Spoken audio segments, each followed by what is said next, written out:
बिस्मिल्लाहिर्रहमानिर्रहीम। मैं हजी ज़मीर फ़ाकी, आप देख रहे हैं कॉस्मोडर्न चैनल। आगे बढ़ने से पहले हमारे चैनल को सब्सक्राइब भी कीजिए और हम आपसे गुजारिश भी करते हैं कि आप हमारे प्रोग्रामों के आउटपुट भी दिया करें। काफ़ी सारे लोगों की हमें राय भी आती है, उससे अच्छा लगता है। हम अपने आप को बेहतर कर सकते हैं, जो इशू है उनके ऊपर बात कर सकते हैं। सियासी, क्योंकि हमारे मुल्क का एक हिस्सा है, तारीख भी है, इसमें हर रोज़ तब्दीलियाँ भी आ रही होती हैं। तो इस हवाले से भी आपका भी उसी तरह से जिम्मेदारी है कि आप हमें बताएं कि किन चीज़ों पर हमने बात करनी है। मुल्क में जो सूरत चल रही है इलेक्शन की, और गहमा गहमी अगले 8 तारीख आज से 1 या 2 दिन के बाद जो इलेक्शन है, वोटिंग है। वोटिंग के लिए आप सब ने ज़रूर जाना है। उसके लिए जो हदायत दी गई हैं वो ज़रूर मतलब जो है उनका ख्याल रखें, ताकि आपका वोट मुस्तरद ना हो। उसमें पहली बात तो ये है कि जब आप स्टैंप लगाएं तो उसे खुश करके फिर फोल्ड करें उसको। जो पर्ची बनी होती है वो ग्रीन रंग की जो है वो कौमी असम्बली की है, वाइट रंग की जो है सूबाई असम्बली की है। अपने पसंदीदा उम्मीदवार को वोट दीजिए, लेकिन वोट जरूर दें, क्योंकि इसी से ही हम जमहूरी प्रोसेस को जारी रख सकते हैं। इस मरतबा ये देखा गया है कि हमारी जो सियासी जमातें हैं उनमें पाकिस्तान पीपल पार्टी के अलावा दीगर जितनी भी जमातें हैं, जमात इस्लामी है दूसरे नंबर पे, जिन्होंने अपनी कैंपेन को एक मौसर अंदाज में पूरे मुल्क में गली गली मोहल्ले मोहल्ले में वो पहुंचे हैं। जबकि दूसरी जितनी भी बड़ी पार्टियां हैं, मुस्लिम लीग नून भी है, उन्होंने कैंपेन को के थोड़ा लेट शुरू की, लेकिन वो उस तरह से सारे मतलब सूबों में नहीं पहुंच पाए, जिसका ज़ाहिर है कुछ ना कुछ उसका इम्पैक्ट भी हुआ होगा। इसी तरह से पीटीआई, क्योंकि वो आज़ाद के तौर पे लड़ रहे हैं, उनकी भी एक आध जलसे के अलावा जो है वो कोई भरपूर जलसा नहीं कर सके। कराची सिंध में एमकेएम का मामला है, वहाँ भी कोई इतनी नजर नहीं आई। लेकिन एक अच्छी बात ये हुई कि इस मरतबा जो इलेक्शन पे उठने वाले जो अखराजात हैं वो बहुत कम हुए हैं। पहले गली गली मोहल्ले बैनर सारी चीजें चल रही होती थी, खाने चल रहे होते थे, महलों में टेंट लगे होते थे, एक समा बिल्कुल ऐसे जैसे फेस्टिवल होता है। इस मरतबा वो नहीं हो सका। तो हम इन्हीं सारी बातों के ऊपर तारक खुर्शीद साहब से जो है बात करेंगे, उनसे जानना चाहेंगे कि ये इस मरतबा जो है इससे हमारी जो सियासी क्या बालक नजरी नजर आ रही है, या कोई प्रेशर है, या हमारे पास पैसे कम है। जी सलाम। जो बात बेसिकली तो आप देखिए कि सिर्फ इसमें अखराजात कम नहीं होंगे, सिर्फ उनका मोड बदल गया। अब आपको उसी तरह वो थोड़े मोबिलाइजेशन रैलियां और वो तो नजर नहीं आएंगे जिससे वो सेविंग हो रही होगी, लेकिन इतने चैनल बन चुके हैं उन पर जो एडवर्टाइजमेंट आ रही है, और उसी तरह जो इवन वीडियो चैनल जो है उन पे जो खास तौर पे तीनों बड़ी जमातों ने जिस तरह उसको इस्तेमाल कर रही है, उससे वो अखराजात में भी बड़ी कमी नहीं आ सकेगी। लेकिन 12 ये एक नया मोड है जो इंट्रोड्यूस हुआ है, और उसका फायदा भी उठा सियासत में, और उसका फायदा भी ये सबसे ये ट्रेंड जो है वो तहरीक इंसाफ ने स्टार्ट किया था, और अब दूसरी दोनों बड़ी जमातें थी उसको फॉलो कर रही है, बल्कि दूसरी छोटी जमातें भी कर रही है।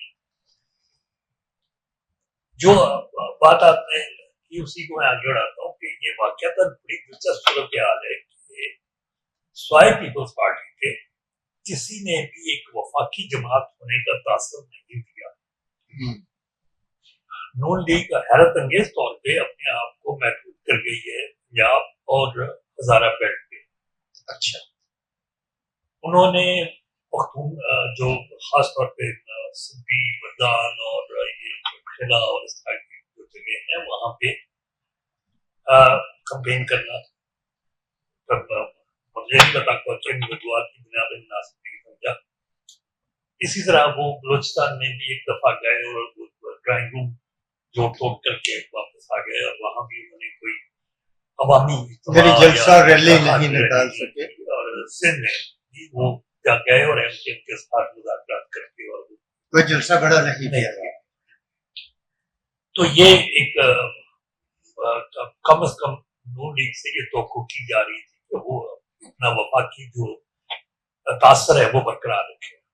इसी तरह तहरीक इंसाफ बावजूद इसके कि वो कहती रहे कि उसको लेवल प्लेइंग फील्ड मिला। ये कोई एक्सक्यूज नहीं बनता, इसलिए कि पाकिस्तान पीपल्स पार्टी को और नून लीग को 18 के इलेक्शन में लेवल प्लेइंग फील्ड नहीं मिला था। और इससे पहले और भी बातों की मुख्तलिफ आपको नजर आएंगे, वो ये कह सकते हैं, लेकिन उन्होंने अपनी कंपेन की और ऑड्स में को क्रॉस किया। ये जो सूरत हाल है, ठीक है, इस वक्त सबसे बड़ा सेटबैक जो था तहरीक इंसाफ के लिए ये था कि उसके पास नेशनल लेवल की क्यादत नहीं है जो अटैक कर सके अक्रॉस द मुल्क पब्लिक को। इसी वजह से आपको गोहर जो है उनके इस वक्त के चेयरमैन और उन्होंने के पीक तक अपने आप को महदूद रखा, एक वजह से किए उन्होंने, लेकिन एक अवामी रंग नहीं जो था इलेक्शन में वो नजर नहीं आया। कैंडिडेट्स वो इस पे तहरीक इंसाफ इस बात पे कर रही है, बैंक कर रही है कि वो जो सोशल मीडिया का इस्तेमाल कर रही है उसके तहत लोग सड़कों पे आकर निकलेंगे और लोग आएंगे वहां पे वोट कास्ट करने के लिए। लेकिन अमलन आपने ये सारी कंपेन में देखा होगा कि लोग सड़कों पे तो नहीं, अभी यहाँ कई मतलब हुए ऐसे कि जिससे छोटे कुछ दिन पहले उन्होंने कॉल भी दी थी, उस जिस तरह वो तोक्को कर रहे हैं कि वो इलेक्शन को स्वीप ही कर लेंगे, तो आपको उनके मतलब उस कॉल पे लोगों को इस तरह सड़कों पे आपने देखा।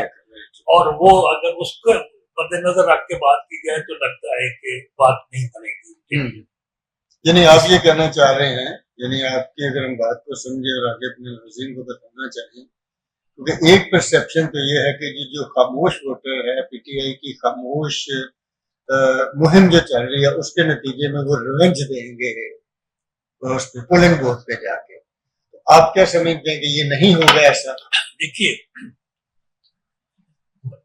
अगर लोग खुद ब खुद ये सब करते तो पूरी दुनिया में ये जो इलेक्शंस के वक्त मोबिलाइजेशन होती है उसकी जरूरत न होती। ये मोबिलाइजेशन की इसलिए जाती है कि आपका वर्कर वो जो साइलेंट वोटर है आपको उसको निकाल सके और उसको अपने साथ उसकी जुड़त पैदा कर सके। वो नहीं हुआ। मैं अमलन तो ये समझता हूँ कि ये पीटीआई के यानी जो क़यादत है उसकी नाकामी भी कह सकते हैं। खुशफहमी लगती है मुझे कि वो समझते हैं कि आखिरी दिन वोटर खुद ही निकल आएगा और खुद ही आके वो इंतकाम। हमें याद है, इसमें एक छोटी सी बात हमें तो बेहतर राय दे सकते हैं कि जब ज़ियाउल हक का दौर था और यही पाबंदियां थी पाकिस्तान पीपल्स पार्टी पे, गैर जमाती इलेक्शन भी हुए उससे पहले भी, तो एक अवाम दोस्त ग्रुप के नाम पे पीपल्स पार्टी ने कॉन्टेस्ट किया था और इन्होंने मुल्क भर में वो शुरू किया था। देखो, उन्होंने कैंपेन की, उन्होंने पैनल अवाम दोस्त बनाए और उसके तहत वो मैदान में उतरे और उन्होंने बाकायदा लोगों को जोड़ा साथ। मैंने कहना कि तहरीक इंसाफ ने उनको वजूहत तो नहीं तो पता उनकी क़यादत को कि उसकी वजह क्या है, लेकिन वो एज सच मोबिलाइजेशन नहीं कर सकते। खासतौर पर पंजाब में जहाँ पे वो बैंक कर रहे हैं कि वहां से वो जीत के तो हुकूमत में आ सके। तो मुझे बज़ाहिर ऐसे लगता है कि इस मुल्क के जो कह लीजिए कि हल्के जिन जो तोको कर रहे थे वो साफ थी, वो दूसरे हैं जो ये समझ रहे हैं कि एक तो पार्टियां जो है वो लोकलाइज होती चली जा रही है, रीजनलाइज हो रही है। मैंने कहा मुस्लिम लीग ने अपने आप को पंजाब में मजबूत कर लिया, यूथ पार्टी में वहां पे किया था, लेकिन अब वो निकले हैं। और ये खुशहाल बात है कि बिलावल भुट्टो ने बुनियादी तौर पर बड़ी दिलचस्प बात है। मुझे एक वाक़या याद आ रहा है, जिसमें भुट्टो साहब का इलेक्शन था 70s का, तो उसमें मैं बहुत यंग था, लेकिन मैं पोलिंग स्टेशन पे बैठा पोलिंग एजेंट। तो एक औरत आई, बहुत बूढ़ी सी औरत थी, और उसने आके अपना बताया और बाहर से वो चिट लेके आई थी पीपल्स पार्टी के किसी कैंप से। तो उसने वो चिट दी, वो उसका वोट बना दिया गया, वोट बना के उसको पर्ची दी गई और उसको प्रिजाइडिंग अफसर ने कहा कि आप जाओ इस पर्दे के पीछे और जाके उस पे तुमने वोट देना है उसके ऊपर ये मोहर लगा। ठीक। उसने वहीं टेबल पे उसको रखा और उसने उस वक्त तलवार थी पीपल्स पार्टी का सिंबल उस पे मोहर लगा। अब शोर मचा, लेकिन वो उसके बावजूद सारों ने कहा कि यार अब एक ऐसी औरत है जो नहीं समझ सकती इन बातों, कोई बात नहीं, ठीक है। अब सबको पता है कि ये वोट तो पीपल्स पार्टी का है, ठीक, कोई बात नहीं।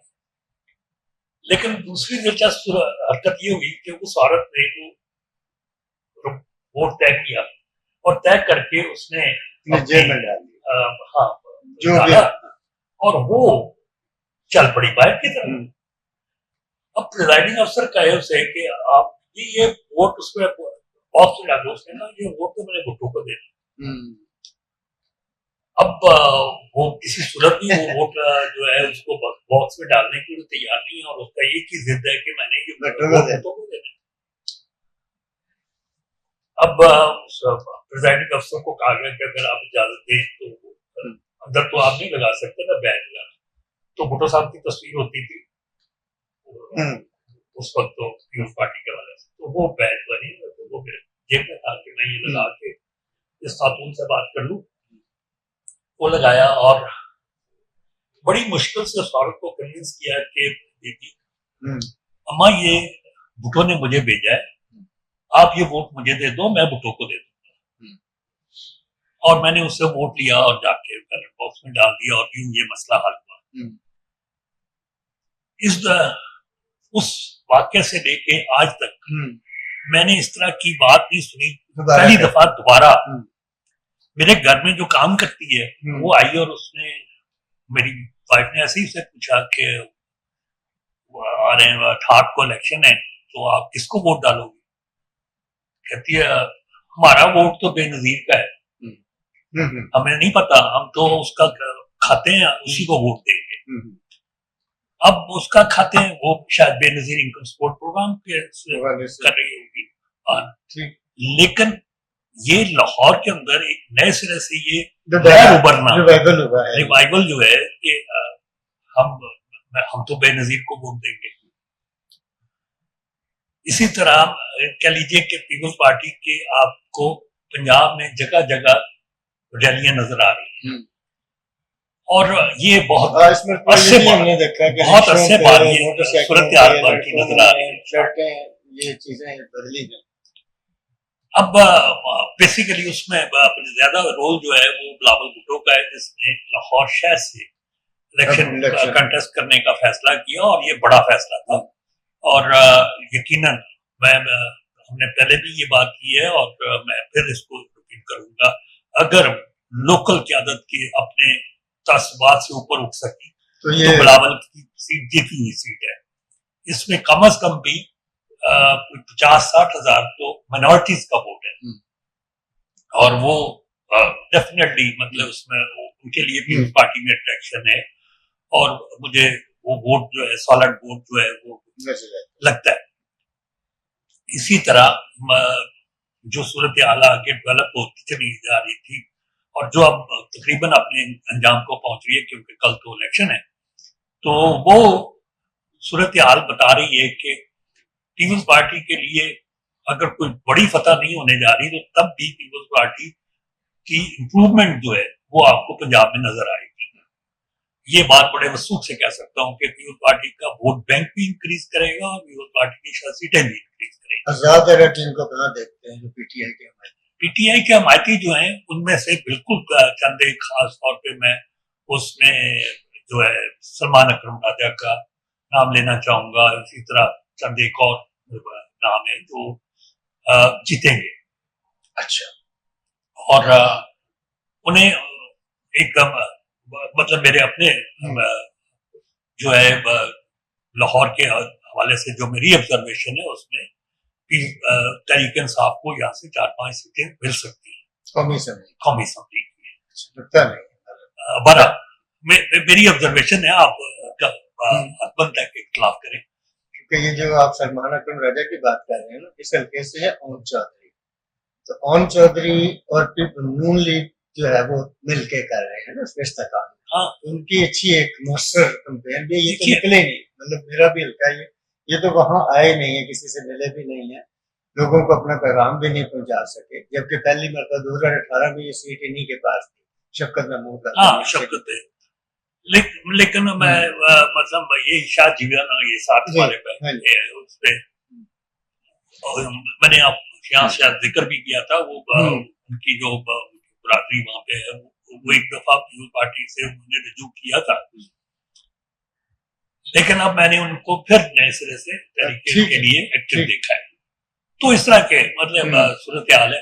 बहरहाल मेरा एक ऑब्जर्वेशन ये है कि यहाँ से 3-4 सीटें जो हैं वो तरीके इंसाफ को मिल सकती हैं, लेकिन लाहौर से मेजर जो पोर्शन होगा वो नून लीग का ही होगा, और ये एक सीट है जो पीपल्स पार्टी हासिल कर सकती है, जो गुलाम भुट्टो की है।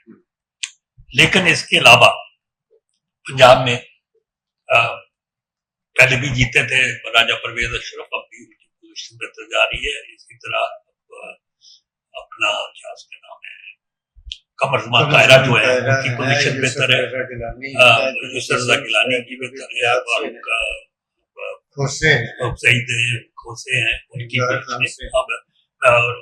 मखदूम फैमिली है, मखदूम अहमद महमूद वगैरह वहाँ पे पीपल्स पार्टी को। इसी तरह मुजफ्फरगढ़ से नारबानी कार और इस तरह। तो ये पॉकेट्स में मतलब अब पीपल्स पार्टी की सीटें, लेकिन जनरली इवन लाहौर में उनको इस दफा पहली की निस्बत बहुत बेहतर। अच्छा, आखिरी सवाल और 1 मिनट या आखिरी सवाल ये है कि 8 फरवरी के इलेक्शन के दिन के वजह से आप आवाम जिन्होंने वोट डालना है, जिन्होंने तब्दीली लानी है, उनके लिए क्या पैगाम है? बुनियादी तौर पर तो यही है कि लोगों को ये कहूंगा कि निकलें और अपना वोट का हक इस्तेमाल करें। बाद में ये रोना कि हमारे साथ ये ज्यादती हो रही है, जो महंगाई बढ़ती जा रही है, जब तक आप अपनी मर्जी से हुकूमत इलेक्ट नहीं करेंगे, आप अपनी मर्जी के लोगों को, बेहतर लोगों को नहीं चुनेंगे। बुनियादी तौर पे मैं तो ये भी कहूंगा कि लोगों को कैंडिडेट्स को वैल्यूएट करना चाहिए। देखना चाहिए कि इसमें पार्टी से बलातर होके उन्हें ये अंदाजा करना चाहिए कौन सा कैंडिडेट उनके मसाइल हल कर सकता है, कौन सा कैंडिडेट मुल्की सतह पे एक बेहतर रोल अदा कर सकता है।